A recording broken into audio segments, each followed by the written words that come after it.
Армысыздар, ардақты ағайын, есімім менің Назира Сұлтанмұратқызы, менің YouTube каналыма қош келдіңіздер. Әрине, канал сіздердің ойларыңыздан шығып жатса, міндетті түрде менің жазған дүниелеріме, видеоларыма лайк басып тыңдап отырсаңыздар, әрине, лайк басып каналға тіркелуді ұмытпаңыздар. Алла баршаңыздан разы болсын. Ал біз бүгін Хакім Абай атамыздың «Құлақтан кіріп бойдалар» деген тамаша туындысын оқитын боламыз. Бізбен бірге болыңыздар.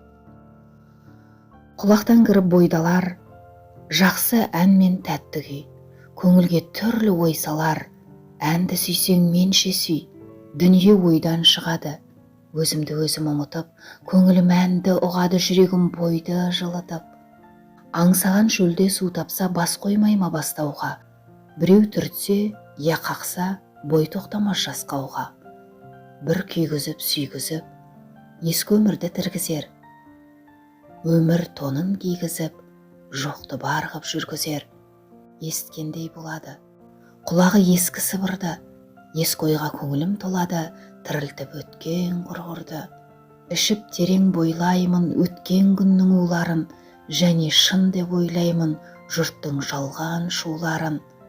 Тағы сене бастаймын күн далдағыш қуларға, есім шығып қашпаймын, мен ішпеген у бар ма?